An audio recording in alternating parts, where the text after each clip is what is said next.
जानवरों को खाने वाले भूतिया पति पत्नी। रात का समय था। जिंदलपुर गांव से 2 किलोमीटर की दूरी पर एक जंगल में पुराना किला था। पुराने किले में एक पति पत्नी का जोड़ा रहता था, लेकिन पुराने किले में वो दोनों पति पत्नी कोई जिंदा इंसान नहीं बल्कि मुर्दे थे। उन दोनों की ही मौत कई अरसे पहले हो चुकी थी और इस तरह वो दोनों भूतिया पति पत्नी थे। उस हवेली में राघव की चुड़ैल पत्नी राघव भूत से बोलती है, राघव जी, मुझे जानवर चाहिए। अगर मुझे जानवर नहीं मिला तो मैं तुम्हें ही खा जाऊंगी। आ गई समझ में? चंद्रिका, तुम ये कैसी बात कर रही हो? भला मैं जानवर कहाँ से ला कर दूं? अरे जानवर इस जंगल में दिखेगा तभी तो मैं तुझे जानवर खिलाऊंगा ना। मुझे फर्क नहीं पड़ता। अगर तुम जानवर नहीं लेकर आए तो मैं सच में तुम्हें खा जाऊंगी। और ये तुम बहुत अच्छे से जानते हो कि अगर मैं तुम्हें नहीं खा पाई तो मैं तुम्हारे दोनों दरिंदों को खा जाऊंगी। अपनी और अपनी दरिंदों की जान बचाना चाहते हो तो चुपचाप मेरे लिए जानवर लेकर आ जाओ। चंद्रिका, तुम सच में बहुत जिद्दी हो। और भला इस तरह कौन करता है? चंद्रिका, चंद्रिका नाम है मेरा। ऐसा कोई और नहीं बल्कि चंद्रिका चुड़ैल करती है। मेरे दरिंदों, चलो इस जानवर लेने के लिए हमें इस हवेली से बाहर निकलना होगा। इतना कहकर भूत और भूत के 2 दरिंदे हवेली से बाहर निकल जाते हैं, जिसके बाद वो सभी पूरे जंगल में इधर से उधर भागने लगते हैं। भूत और दरिंदे भागते हुए जंगल के बीचों बीच पहुंच जाते हैं, जहां वो कुछ जानवरों को इधर से उधर खेलता हुआ देखते हैं। उन जानवरों को देख भूत अपनी दरिंदों से कहता है, देख रहे हो मेरे दरिंदों, ये जानवर किस तरह आपस में खेल रहे हैं। चलो चलकर इनके साथ थोड़ी सी मस्ती की जाए। हाँ हाँ भूत मालिक, हमें इस जानवरों के साथ जरूर खेलना चाहिए। नहीं नहीं मालिक, हमें इनके साथ नहीं खेलना चाहिए, क्योंकि अगर चुड़ैल को खाने में जरा भी देरी हो गई तो वो हम में से किसी को नहीं छोड़ेगी। उसने पहले ही हमें ये धमकी दे रखी है। हाँ, तू बिल्कुल सही बोल रहा है। हमें इन जानवरों को पकड़ के उस चुड़ैल के पास लेकर जाना होगा, वरना वो हमें खा जाएगी। हे भगवान, मेरी तो किस्मत ही फूट गई। पता नहीं मैंने कौन से जन्म में इस नालायक से शादी कर ली और आज मरने के बाद भी वो मुझे सुकून से रहने नहीं देती। ये नहीं कि खुद का शिकार खुद ही करे। इतना कहकर भूत अपनी दोनों दरिंदों को जानवरों को उठाने का ऑर्डर देता है, जिसके बाद वो दोनों दरिंदे जानवरों को उठाती हैं और हवा में उड़ते हुए चुड़ैल के पास पहुंच जाते हैं। चुड़ैल गुस्से में दिल मिलाते हुए बोलती है, कहाँ है मेरा शिकार? अगर आज तुम लोग मेरे लिए शिकार नहीं लाए होगे तो काल देवता की कसम मैं तुम लोगों को नहीं छोड़ूंगी। अरे डार्लिंग, तुम इतना गुस्सा क्यों कर रही हो? मैं तुम्हारे लिए बड़े बड़े 2 हिरन लाया हूँ। क्या तुम उसे खाकर अपना पेट नहीं भरोगी? कहाँ है? जल्दी दो, मेरे पेट में भूख से बड़े बड़े चूहे दौड़ रहे हैं। तो अपने पेट से उन चूहों को निकाल कर खा जाती ना। अब लोगों से इतनी मेहनत क्यों करवाई है तूने? तुझे जानवर खाना है या नहीं?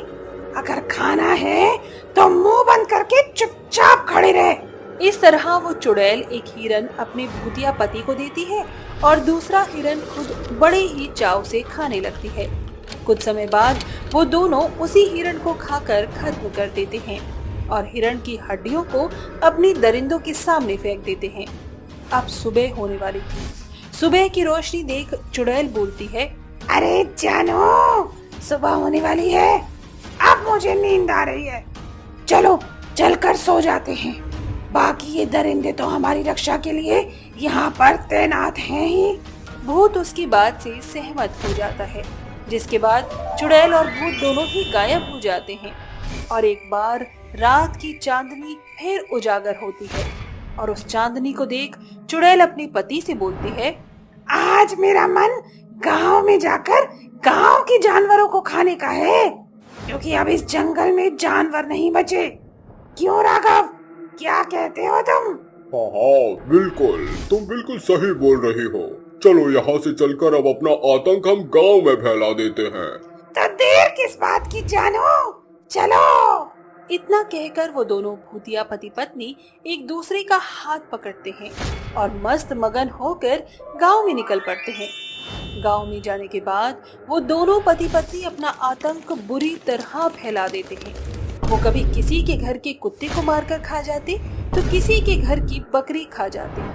धीरे धीरे उन लोगों का यह आतंक बढ़ने लगा और उस आतंक को देख गांव के लोग आपस में बोलते हैं, अरे गांव वालों, यहाँ पर अब हमारी बकरियां, कुत्ते, गाय, भैंस सब चोरी हो रहे हैं। आखिर ये सब जा कहाँ रहे हैं? ये तो नहीं पता, लेकिन अगर हमें इस चोर को पकड़ना होगा तो हमें पुलिस थाने में अर्जी देनी होगी। सभी गांव वाले अब उस औरत की बात से सहमत होते हैं और पुलिस स्टेशन में जाकर अपने जानवरों की चोरी की वारदात पुलिस को बता देते हैं। और इस तरह गांव वालों की रिपोर्ट पुलिस अपने थाने में लिख लेता है। पुलिस जानवरों के चोर को ढूंढती है, लेकिन उसको कहीं भी कोई भी सबूत नहीं मिलता और हार कर पुलिस इस केस को बंद कर देती है। लेकिन गांव वालों के मन में अभी भी ये बात चल रही थी कि आखिर कौन है जो गांव के जानवरों को गायब कर रहा है। अब रात के समय दोनों भूतिया पति पत्नी एक बार फिर गांव में आते हैं और गांव में एक भी जानवर को ना देखकर दोनों चिल्लाते हुए बोलते हैं, यहाँ पर तो एक भी जानवर नजर नहीं आ रहा है। अब मैं क्या खाऊंगी? मैं इन इंसानों को नहीं छोड़ूंगी, अब मैं इन्हें भी खा जाऊंगी। चुड़ैल की आवाज सुनकर अब सभी गांव वालों की आंखें खुल जाती हैं, जिसके बाद सभी गांव वाले अपने अपने घरों से बाहर निकल जाते हैं। वो लोग जैसे ही अपने घर से बाहर निकलते हैं वैसे ही वो एक चुड़ैल को अपने गांव के अंदर पाते हैं। ये देख गांव की गंगा बोलती है, अरे दादा, यहाँ पर तो एक भूत और भूतनी है। हम तो सोच रहे थे कि कोई इंसान हमारे जानवरों को चुरा चुरा कर ले जा रहा है, लेकिन यहाँ पर तो कोई इंसान नहीं बल्कि ये दोनों भूतिया पति पत्नी हमारे जानवरों को चुरा चुरा कर खा रहे हैं। गंगा की बात सुनकर भूत बोलता है, हाँ, हम ही वो लोग हैं जो जानवरों को चुरा चुरा कर खा रहे हैं। तुम हमें रोक सकती हो तो रोक के दिखा दो। इस तरह वो भूतिया पति पत्नी गांव के लोगों पर भी अब हमला करना शुरू कर देते हैं और अंधाधुंध लोगों को मारने लगते हैं। ये सब देख गांव वालों के मन में खौफ बैठ गया था और सभी गांव वाले अब दौड़ते हुए अपने अपने घरों में जाकर छुप जाते हैं। और कुछ समय बाद जब सुबह होती है तो ये बात सरकार को पता चल जाती है कि वहाँ पर कोई भूतिया पति पत्नी उस गांव के ऊपर अपना आतंक फैला रहे हैं और इसीलिए सरकार गांव वालों को उस गांव से दूसरे गांव में शिफ्ट कर देते हैं और उस गांव और उस जंगल को बैन कर देते हैं। और इस तरह वो चुड़ैल और भूत किसी भी इंसान के जानवरों को मारकर नहीं खा सके, क्योंकि वहां पर ना तो कोई इंसान था और ना ही जानवर। शमशान घाट में चुड़ैल। आज मलखा गांव में दुख का माहौल था। चारों ओर रोना पीटना लगा हुआ था। तभी मोहन छाती पीटते हुए कहता है, हाय हाय हाय हाय, अरे सरला, तू हमको काहे तरह छोड़ गई री? अरे तोहरे बिना हम कैसन जिए? ये देखकर मनोज ताने मारते हुए कहता है, जब तक सरला भौजाई जिंदा थी उसकी कदर नहीं थी इस ससुर के नाती को, और आज जब बेचारी निपट गई तो मगरमच्छ के जैसे मोटे मोटे टेसुए बाहर आए। अचानक एक विचित्र औरत जिसके मैले खुले बाल, गंदा शरीर, काली साड़ी पहनी हुई शव के पास आकर कहती है, अगर मुर्दे के मातम का कार्यक्रम समाप्त हो गया हो तो शव को शमशान घाट में ले आइए, तब तक मैं क्रियाक्रम का प्रबंध करती हूँ। वो औरत कुछ दूर चलकर अचानक गायब हो जाती है और शमशान घाट में प्रकट होकर अपने हाथों को घुमाकर तूफानी रफ्तार से दाह संस्कार की सभी चीजों का प्रबंध करती है। तभी शमशान घाट के दरवाजे से अंदर आवाज आती है, राम नाम सत्य है, राम नाम सत्य है। लाश को चिता पर लेटा दो और इस मटके को लेकर लाश के 7 चक्कर काटकर इसे जमीन पर गिराना है। 7 जन्म साथ निभाने का कसम खाकर आधी उम्र में ही रिटायर हो गई। अरे मोहन भाई, संभालो खुद को, तुम्हारे गला फाड़े से भौजाई चिता पर से उठ नहीं जाएगी। अंतिम संस्कार होने के बाद मोहन कहता है, ये किया करम की भेंट। मोहन उस औरत को कुछ पैसे और अनाज देता है और वो औरत कहती है, शुक्रिया, सूर्यास्त होने को है। अब आप सभी को शमशान घाट से विदा लेना होगा। और तुम? मेरे लिए तो ये शमशान घाट ही मेरा घर है। सभी के जाने के साथ शमशान घाट में घना सन्नाटा छा जाता है और अंधेरा होने के साथ वो अजीब दिखने वाली औरत एक भयानक चुड़ैल बनकर जल रही चिता को देखकर कहती है, बस इसी तरह रोजाना गांव से एक बोझ घटता रहे तो मेरा काम भी होता रहेगा। शमशान घाट के निवासियों, ये रात तुम्हारी है। इस वक्त तुम आजाद हो, बाहर आओ। शमशान घाट की चिताओं की राख से कंकाल उठकर हवा में हाथ लहराकर नाचते हुए कहते हैं, जय मुटुक सीता हैया हो, जय मुटुक सीता हैया हो। शमशान घाट के मुर्दों, इतनी भी क्या खलबली मचा रहे हो? मुझे इस वक्त बाहर जाना है। मेरे पीछे से तुम शमशान घाट का ख्याल रखना। ओ हुक्म मेरे आका। चुड़ैल पैसे और अनाज को गांव के एक चौखट पर रखकर दरवाजा खटखटाकर गायब हो जाती है। तभी दरवाजा खोलकर 13 वर्षीय अनु चारों तरफ देखकर कहती है, दरवाजे पर तो कोई भी नहीं।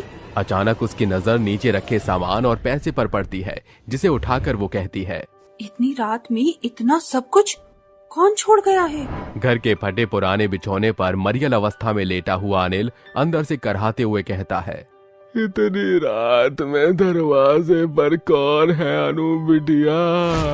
कोई भी नहीं बाबा।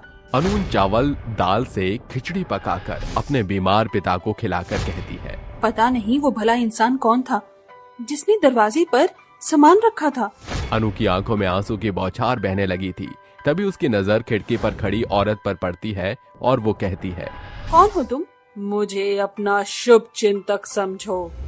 ये बोलकर वो औरत गायब होकर शमशान घाट में चुड़ैल बनकर प्रकट होती है और पूरी रात शमशान घाट को साफ सुथरा करती है और भोर होते चुड़ैल औरत में बदलकर गांव में चल रहे एक शोक सभा में आकर कहती है, जल्दी से लाश को शमशान घाट ले चलिए।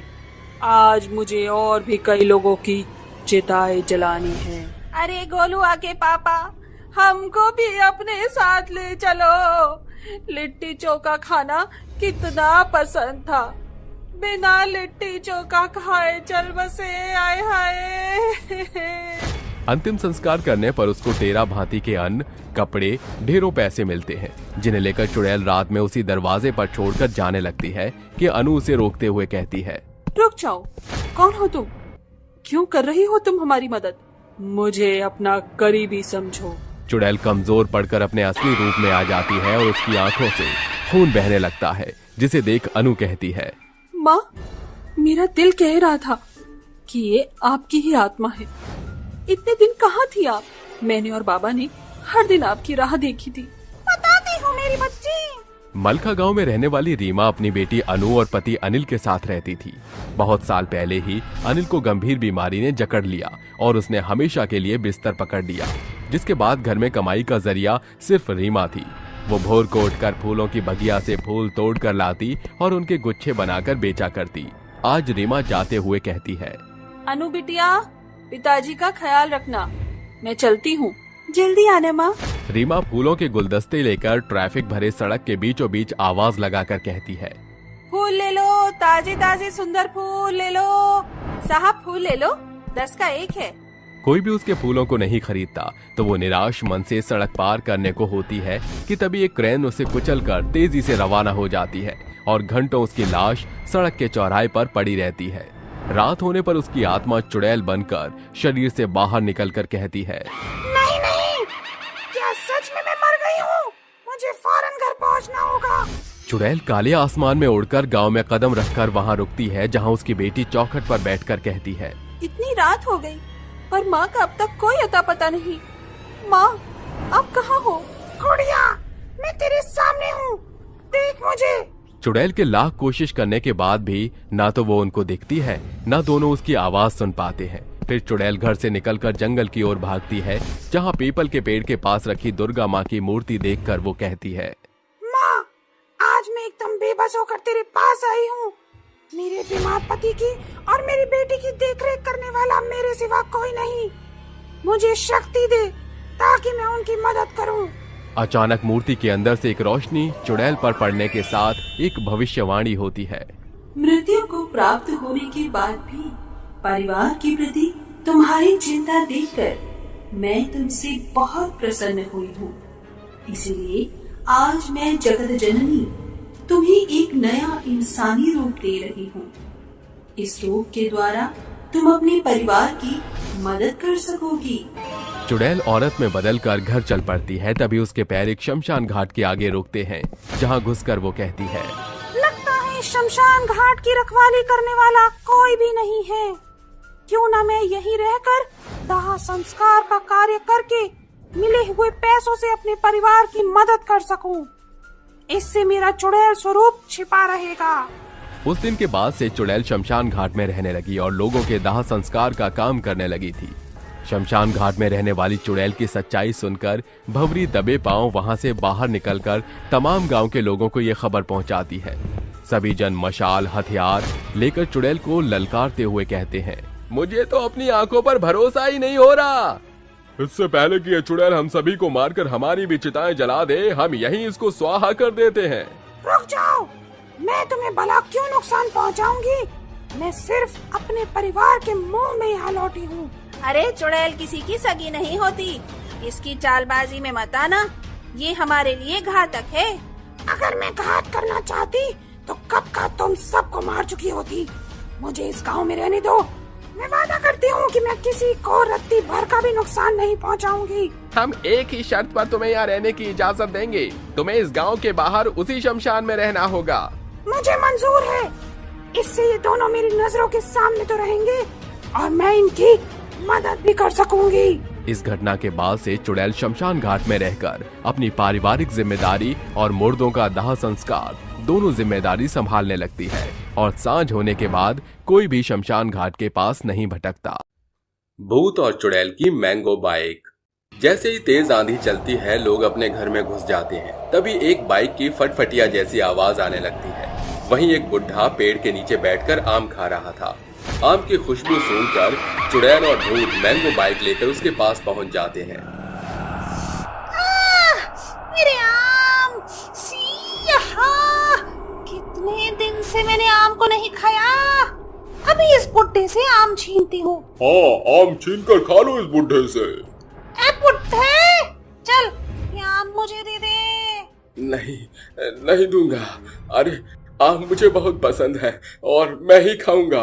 ए बड़ाऊ, लगता है तुझे हमसे डर नहीं लगता। तुझे पता है हम कौन हैं? हम चुड़ैल और भूत हैं। इस आम को तो तुझसे लेकर ही रहेंगे, चाहे इसके लिए तेरी स्वर्ग की टिकट ही क्यों न काटनी पड़े।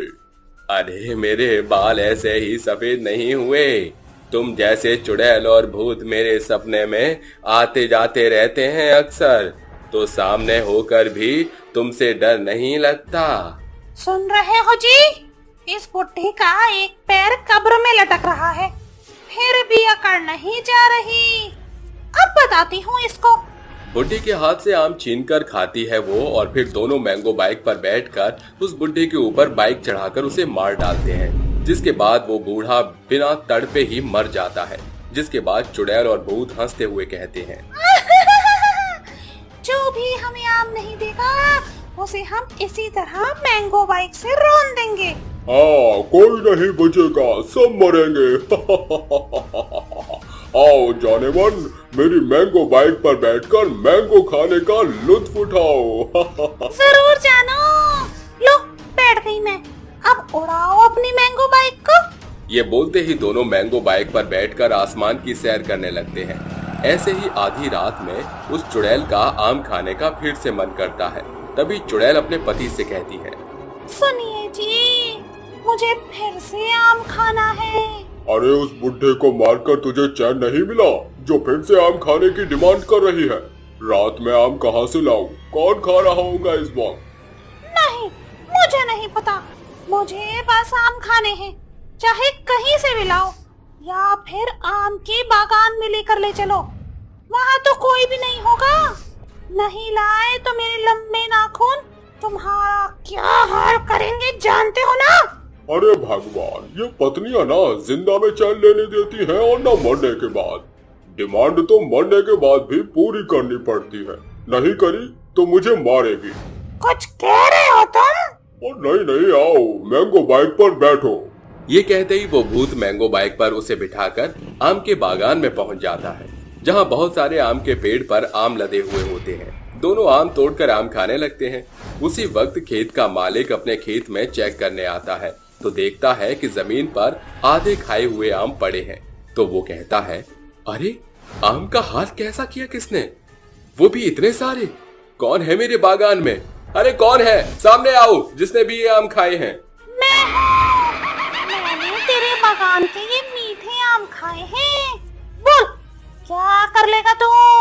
चुड़ैल, अरे क्यों तूने मेरे बागान के आम इस तरह से बर्बाद किए हैं? अब मैं तुझे नहीं छोड़ूंगा। तू इसे हाथ लगाएगा? लगा, चल लगा, मैं भी देखता हूँ। अरे भूत भैया, आपकी मिसेस है क्या ये? अरे मने माफ कर दो, आप दोनों कितने भी आम खा सकते हो, बस मुझे यहाँ से जाने दो। सच्ची बोला ना तूने? मैं कितने भी आम खा सकती हूँ ना? ठीक है, फिर तो जा। हाँ, खा ले। चुड़ैल कहीं, मेरे आम के बागान बर्बाद करने वाली, तुझे तो मैं छोड़ूंगा नहीं। ये सुनकर खेत का मालिक बाहर आकर चुपके से उस चुड़ैल पर पत्थर फेंक कर मारता है। ये करता देख चुड़ैल उसे देख लेती है और गुस्से में मैंगो बाइक चलाकर उसे कुचल देती है, जिसके बाद वो मर जाता है और वो कहती है, बड़ा आया मुझे पत्थर से मारने वाला। तू एक सेकंड में ये कैसे भूल गया कि तूने ये वार एक चुड़ैल पर किया है, वो भी आम खाती हुई चुड़ैल पर। मार डाला ना। अरे वाह मेरी चुड़ैल, तुमने तो मैंगो बाइक से इसका मैंगो शेक बना डाला। इस तरह रात भर दोनों आम के खेत में आम ही खाते रहते हैं। आखिर ये भूत और चुड़ैल कौन थे और क्यों आम खाने वाले इंसान को अपनी मैंगो बाइक से मार दिया करते थे, और उन पर यह मैंगो बाइक कहां से आई, जानने के लिए कहानी में आगे बढ़ते हैं। कुछ दिन बाद फिर भूत और चुड़ैल गांव में आम खाते हुए लोगों को देखते हैं और उन्हें जान से मार डालते हैं। रातों रात वो अपनी मैंगो बाइक से लोगों को कुचल दिया करते थे। गांव के लोग अब खौफ में आकर न तो घर से बाहर निकलते थे और न ही आम खाते थे। गांव का ये खौफनाक मंजर देखकर मुखिया से रहा नहीं गया और गांव के लोगों को बचाने के लिए वो तांत्रिक के पास पहुंच जाता है और उन्हें सब बता देता है। ठीक है, मैं उस चुड़ैल और भूत का खात्मा कर दूंगा। उसके लिए पहले मुझे विधि करके उन्हें यहाँ बुलाना पड़ेगा।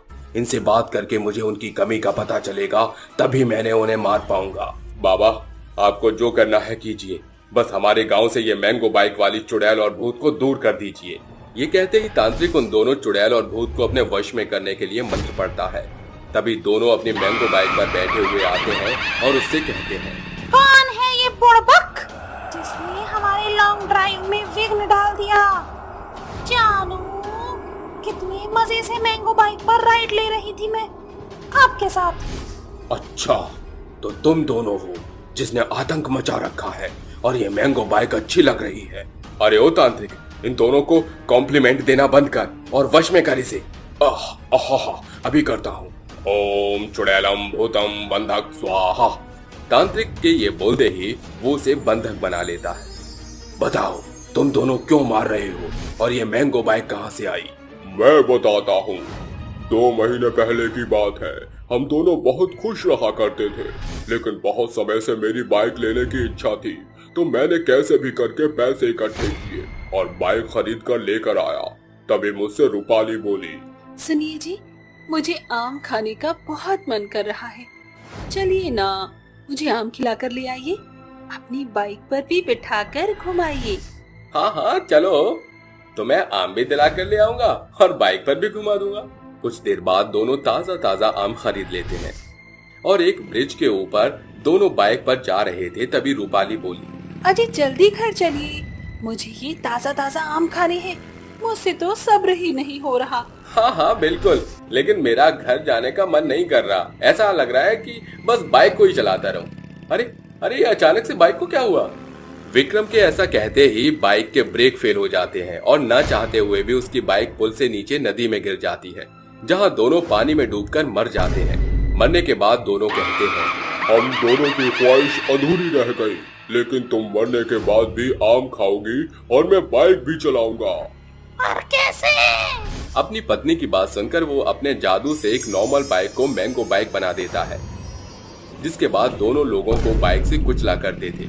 बस इसलिए हमने ये सब किया। बस बहुत लोगों को मार लिया तुमने, मुखिया जल्दी से इसकी बाइक जला डालो। तांत्रिक की बात सुनकर मुखिया पास मिट्टी का तेल उठाकर मैंगो बाइक पर डाल देता है, मशाल से आग लगा देता है, जिसके बाद उस मैंगो बाइक के जलते ही वो चुड़ैल और भूत भी जलकर खाक हो जाते हैं और गांव के लोग बेफिक्र होकर आम खाने लगते हैं। चुड़ैल के सास ससुर। अरे बहन, इस लीला को तो सबक सिखाना ही होगा। ये ना जाने हम जैसी कितनी मासूम लड़कियों की जिंदगी तबाह करने वाली है। इस लीला को सबक सिखाना है। ये सब तो ठीक है, लेकिन ये हमारी जैसी लड़कियों की जिंदगी खराब कर देगी। इससे क्या मतलब है तुम्हारा? मेरा मतलब ये है कि हमारे सास ससुर पैसों के लालच में हम दोनों के पति की शादी किसी दूसरी लड़की के साथ करवा रहे हैं। जरा सोचो, अगर वो भी हम लोगों की तरह गरीब हुई और दहेज न दे पाई तो हमारे सास ससुर उन्हें भी नहीं छोड़ेंगे। जिस तरह मजबूर होकर हमने सुसाइड किया था, कहीं वो दोनों लड़कियां भी मजबूर होकर सुसाइड ना कर लें। लेकिन हम अपने सास ससुर को सबक कैसे सिखाएं? उसकी चिंता तुम मत करो, मैं सब कुछ हैंडल कर लूंगी। दोनों चुड़ैल आपस में बात कर ही रही थीं कि तभी और चुड़ैलों की सास ससुर वहां आ जाते हैं और सोफे पर बैठकर शेखर अपनी पत्नी लीला को बोलता है। अरे लीला, सुनती हो? अरे मैं बहुत थक गया हूँ, मेरे लिए तुम जल्दी से पानी लेकर आ जाओ। अरे क्या थक गए? मैं भी तो थक गई हूँ। अरे बस भी करो, बस कुछ ही दिन की बात है, कुछ समय बाद हमारी नई बहू आ जाएगी। वो दोनों आपस में बात कर ही रहे थे कि तभी 2 गिलास में पानी हवा में उड़ते हुए आता है और उस पानी के गिलास को हवा में उड़ता हुआ देख शेखर और लीला दोनों ही डर जाते हैं और चिल्लाते हुए बोलते हैं, हे भगवान, ये पानी का गिलास कैसे उड़ रहा है? अरे लीला, तुमने घर में कोई मशीन लगा रखी है क्या? अरे तुम पागल हो गए हो क्या? ऐसी भी कोई मशीन आती है भला? अपने सास ससुर की नोक झोंक देखकर दोनों चुड़ैल जोर जोर से हंसने लगती हैं। उनकी हंसी को सुनकर उन दोनों के होश हवास उड़ जाते हैं और डर के मारे शेखर और लीला दोनों ही अपने कमरे में भाग जाते हैं और अपने कमरे का दरवाजा बंद कर देते हैं। शेखर का दरवाजा चुड़ैल खटखटाते हुए बोलती है, अरे मम्मी जी, आप हम लोगों से डर क्यों रही हो? वो दोनों चुड़ैल हंसते हुए वहां से गायब हो जाती हैं और अब चुड़ैलों के हंसने की आवाज न आती हुई देख शेखर और लीला दोनों अपने कमरे से निकलते हैं कि तभी उनके घर की लाइट ऑन ऑफ होने लगती है। ये देखकर एक बार फिर शेखर और लीला डर जाते हैं। अचानक उनके घर की बैल बजती है। बैल बजते हुए देख शेखर डरते हुए अपनी पत्नी से बोलता है, लीला, लीला जाओ, जाकर दरवाजा खोलो। अरे पागल मर्द कहीं के, कैसी पागलों वाली बात कर रही हो? मुझे दरवाजे पर ही खत्म कर दिया तो? अरे कैसी बात कर रही हो तुम जैसी भैंस को भी कोई मार सकता है? बड़े आए मुझे भैंस बोलने वाले। खुद को देखा है? बकरी के जैसा शरीर है, थोड़ा चलोगे तो मोटे हो जाओगे। अरे गवार औरत चलने से इंसान पतला होता है, ना कि मोटा। वो दोनों इस तरह झगड़ रहे थे कि तभी वो दोनों चुड़ैल हंसते हुए आपस में बात करती हैं। जाओ, तुम ही जाकर दरवाजा खोल दो। ये दोनों बुढ़े बुढ़िया तो दरवाजा खोलने से रहे। दूसरी चुड़ैल दरवाजे पर जाती है और दरवाजा खोलती है। दरवाजे के बाहर कोई और नहीं बल्कि शेखर और लीला के दोनों बेटे खड़े थे।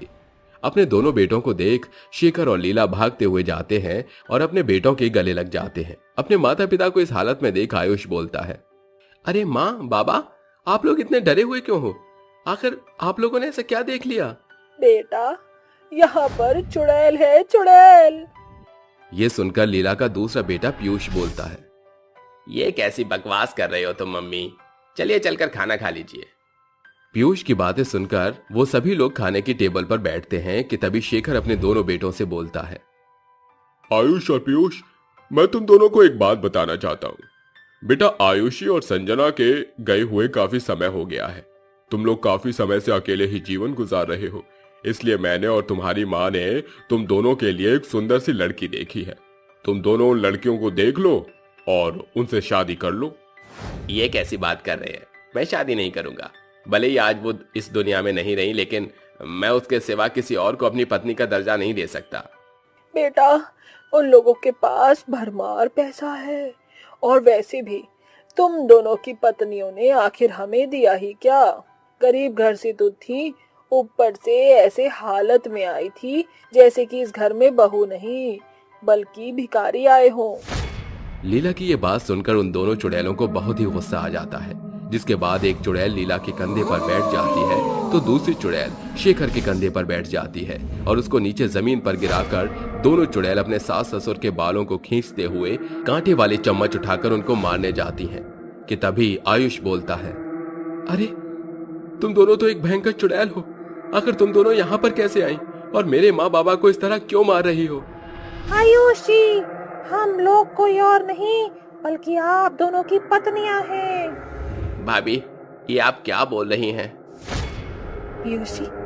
आयुषी दीदी बिल्कुल सही बोल रही हैं।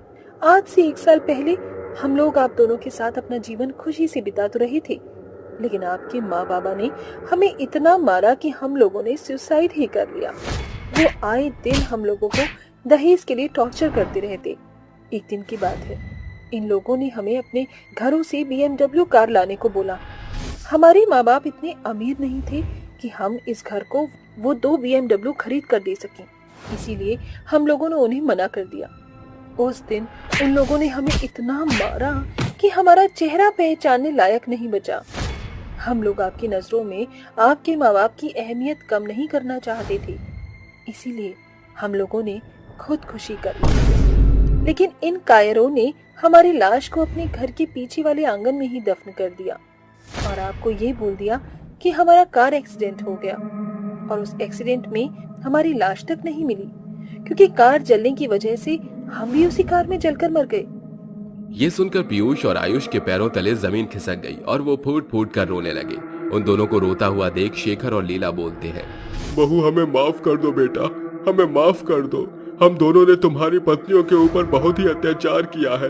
हमें अपनी गलती का एहसास है, लेकिन हमें छोड़ दो, हमें मत मारो बहू। हम तुम लोगों को मारना नहीं चाहते, लेकिन हम लोग तुम्हें एहसास दिलाना चाहते हैं कि यहाँ सिर्फ और सिर्फ दहेज ही मैटर नहीं करता। अगर एक लड़की अपना सब कुछ छोड़कर तुम्हारे पास या तुम्हारे घर में आ रही हो तो वो तुम्हारे घर की इज्जत होती है।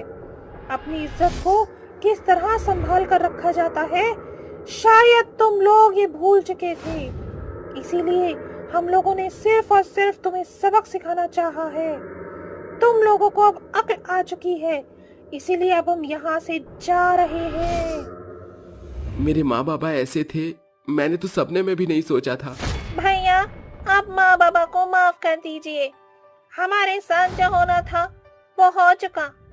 बस हम मम्मी पापा को ये समझाना चाहते थे कि लड़की की इज्जत ही लड़की का गहना होता है। इतना कहकर चुड़ैल वहां से गायब हो जाती है। इस तरह चुड़ैल के सास ससुर सुधर गए थे और उन्होंने कभी भी अपनी होने वाली बहू से दहेज की मांग नहीं की। एक सुंदर सी कमसिन औरत देर रात अपनी मीठी आवाज से मीठे रसीले तरबूज का ठेला लिए तरबूज बेच रही थी। तरबूज ले लो, तरबूज ताजा ताजा, लाल लाल, बिल्कुल रसीले। कहीं नहीं मिलेंगे आपको ये मीठे सोने जैसा तरबूज। पीयूष के कानों में औरत की मीठी आवाज गूंजती है और वो नींद से उठकर बालकनी में आ जाता है और कहता है, अरे इतनी रात को तरबूज कौन बेच रही है, चलो ले ही लेता हूँ। ये बोलकर पीयूष उस खूबसूरत तरबूज बेचने वाली औरत के पास पहुंच जाता है और कहता है, जी सुनिए, ये तरबूज कैसे दिए हैं? साहब, ये 30 रुपए किलो है। अरे वाह, इतने सस्ते तरबूज बेच रही हैं आप, और वो भी इतनी रात में, क्यों? साहब, सुबह मुझे बहुत काम होते हैं, इसीलिए मैं ज्यादातर रात में ही बेचती हूँ, और मैं तरबूज की खेती भी करती हूँ। मेरे खेत में बहुत बड़े बड़े तरबूज हैं, आप आना तो खा कर देखना। अच्छा ठीक है, आप मुझे 2 तरबूज दे दो। ये और ये साइड वाला बड़ा लग रहा है, ये दे दो। जी साहब। ये तरबूज लेकर जब पीयूष जाता है तो उस औरत से कहता है, मुझे और तरबूज चाहिए होंगे, और आपने बताया था कि आपके खेत में बड़े बड़े तरबूज भी हैं। आप मुझे बता दीजिए, मैं आ जाऊंगा। जी, आप ये मेरा एड्रेस कार्ड ले लीजिए। ये सुनकर पीयूष तरबूज ले जाता है और जब अपनी रसोई में रखता है तो कहता है, अरे ये तरबूज देखकर तो मेरा मन खाने का कर रहा है, अभी खा लेता हूँ फिर सो जाऊंगा। ऐसा बोलकर जब पीयूष तरबूज काटने के लिए चाकू उठाता है, इतने में वो तरबूज एक बड़ा सा तरबूज बन जाता है, जिसमें से एक डरावना हाथ निकलता है जो उसका गला काटकर उसे मार डालता है। सुबह उठकर जब उसकी पत्नी श्रेया रसोई में जाती है तो अपने पति की लाश देखकर उसकी चीख निकल जाती है और रोने लगती है। कबीर, कबीर, ये तुम्हें क्या हो गया? किसने तुम्हारा ये हाल किया है? मैं छोड़ूंगी नहीं उसे। इतनी बुरी तरीके से मार डाला तुम्हें कबीर। अब मैं कैसे जीऊंगी तुम्हारे बिना? रोते हुए श्रेया आसपास की चीजें नोटिस करती है। वहां बड़ा तरबूज और उसके पति के हाथ में एक कार्ड मिलता है, जिसे देखकर वो कहती है, ये इतना बड़ा तरबूज और कार्ड कैसे आया? मेरे पति ने तो इस तरबूज को खाया भी नहीं है, जिसे खाकर ऐसा कुछ हो। अब ये एड्रेस ही मुझे उस तक पहुंच जाएगा। श्रेया अगले दिन ही उस एड्रेस तक पहुंच जाती है जहां वो आवाज लगाकर कहती है, सुनिए, कोई है क्या?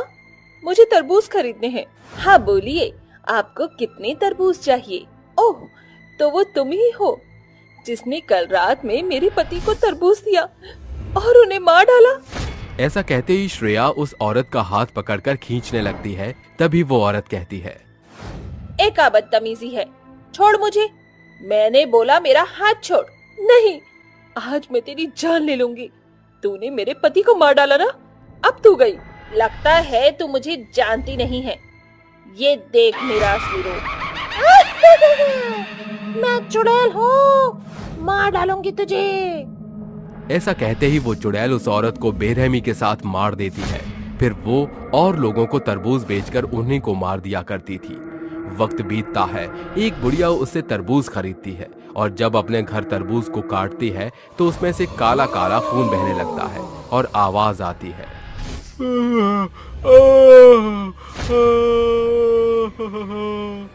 हाय रब्बा, मार डाला तूने मुझे। तूने मेरे खून को निकाल दिया ना। अब तो बुढ़िया मैं तुझे मार डालूंगी। तू जानती नहीं मैं डरावना भूतिया तरबूज हूँ। अरे अरे, ये आवाज इस तरबूज में से कैसे आ सकती है? देख ले, मेरा ये रूप भी देख ले, क्योंकि मैं एक डरावना तरबूज हूँ। ऐसा बोलते ही वो डरावना तरबूज उस बुढ़िया को भी मार डालता है। आसपास के लोगों को पता नहीं चलता कि उस बुढ़िया की मौत किस वजह से हुई, लेकिन असल बात तो ये थी कि वो तरबूज वाली चुड़ैल तरबूज बेचकर लोगों को ही मार रही थी। कुछ दिन बाद चुड़ैल तरबूज बेचते हुए एक पेड़ के पीछे आदमी को मार डालती है। ये सब होता हुआ एक फल वाला देख लेता है और उस चुड़ैल को कहता है, अरे ओ तरबूज वाली चुड़ैल, आखिर क्यों तूने एक मासूम इंसान को मार डाला? गलती ही क्या थी उसकी? मुझसे तरबूज नहीं खरीद रहा था और मेरी तरबूज को बेकार बोला, इसीलिए मैंने उसे मार डाला। नहीं, तुम इतनी सी बात के पीछे तो एक इंसान की जान नहीं ले सकती। जरूर कोई और बात है। बताओ मुझे, क्यों तुमने उसको मार डाला? सही बोला तुमने। ये सब करने की एक बहुत बड़ी वजह है, क्योंकि मेरे साथ एक सरपंच ने नाइंसाफी की थी। कुछ समय पहले की बात है। मैं अपने पति के साथ बहुत खुश रहा करती थी। फिर एक दिन अचानक एक ट्रक ने उन्हें कुचल दिया। वो पैरालाइज हो गए। उनके शरीर का सिर्फ दाहिना हाथ और पैर ही चल रहे थे। तब हमारे घर का खर्चा पानी चलाना बहुत मुश्किल हो गया। तभी मैंने अपने पति से कहा, सुनिए जी, गुस्सा मत होइएगा, पर अब आप जानते हैं ना, डॉक्टर ने आपको 7 से 8 महीने तक का आराम करने को बोला है। घर का खर्चा जब तक चल नहीं पाएगा, इसीलिए मैंने सोचा है कि मैं तरबूज की खेती कर लूं, क्योंकि गर्मियों का सीजन भी आ गया है और खेती की मुझे काफी ज्यादा अच्छी जानकारी है। मुझे माफ कर दो पुनीता, मेरी वजह से तुम्हें काम करना पड़ेगा। मैं पति होने का कर्तव्य नहीं निभा पाया। जी आप ऐसा मत सोचिए, मेरा भी तो पत्नी धर्म है ना, मुझे निभाने दीजिए। मैं कल ही खेत में तरबूज के बीज बो दूंगी, उसके बाद वही बेचा करेंगे। ये कहते ही पुनीता अगले दिन से खेत में बीज बोकर पानी डालती है और जितने भली प्रकार से उस खेत को उपजाऊ बना सकती है उतना करती है। कुछ महीने बाद ही पुनीता के तरबूज बहुत अच्छे से उग जाते हैं, जिन्हें वो ठेले पर बेचने लगती है। उसकी आर्थिक स्थिति भी ठीक हो जाती है और तभी एक बिरजू सरपंच के पास आकर कहता है, अब साहब आपको पता है वो पुनीता है ना, उसके तरबूज का खेत का काम बहुत अच्छा चल रहा है। अगर ऐसा ही होता रहा तो एक दिन वो आपसे ज्यादा अमीर लगेगी और अगला सरपंच बना दिया जाएगा उसको सरपंच जी। क्या? वो विकलांग की पत्नी पुनीता? अब मैं उसको ठिकाने लगाऊंगा। सरपंच ऐसा कहते ही आधी रात में उसके पति को मार डालता है। जब पुनीता उसे नहीं दिखती तो वो खेत में जाता है जहां पुनीता तरबूज टोकरी में रख रही थी। तभी सरपंच पीछे से उसके चाकू घोंप देता है, जिसके बाद मरते वक्त पुनीता उस सरपंच को कहती है, सरपंच क्यों तूने मेरे पीठ पीछे वार किया? तेरी तरबूज की अमीरी मुझसे देखी नहीं जा रही थी, इसलिए मैंने तुझे तो छोड़ तेरे पति को भी मार डाला। क्या? तूने मेरे पति को मार डाला? अब मैं तुझे नहीं छोड़ूंगी, बदला लूंगी तुझसे। ये कहते ही वो मर जाती है और सरपंच उसके शरीर को वहीं दफना देता है, जिसके बाद वो चुड़ैल बनकर सबसे पहले सरपंच का कत्ल करती है और फिर अपने तरबूज बेच बेचकर लोगों को मार डालती है। बस तब से मैंने ठान लिया कि मैं अपने तरबूज बेचने तब भी नहीं छोड़ूंगी, बल्कि इसे बेचकर लोगों को मारूंगी, क्योंकि लोगों को मारकर मुझे संतुष्टि मिलती है। देखो, लोगों को मारकर तुम्हें संतुष्टि तो मिल जाएगी, लेकिन तुम्हारी आत्मा को कभी मुक्ति नहीं मिलेगी। अब जिस जगह तुम्हारा पति नहीं रहा और तुमने बदला भी ले लिया, उस जगह रहकर तुम क्या करोगी? मेरी मानो तो मुक्ति ले लो, तुम्हारा पति भी स्वर्ग में तुम्हारी राह देख रहा होगा। शायद तुम सही कह रहे हो, तुम्हें मेरी लाश निकालकर दाह संस्कार कराना होगा, तभी मुझे मुक्ति मिल पाएगी। मैं तुम्हारी मुक्ति की पूजा करूंगा। फल वाला उसकी बात सुनकर उसके खेत में से उसकी लाश निकालकर अंतिम संस्कार कर देता है और मुक्ति मिलने के बाद वो हमेशा हमेशा के लिए चली जाती है।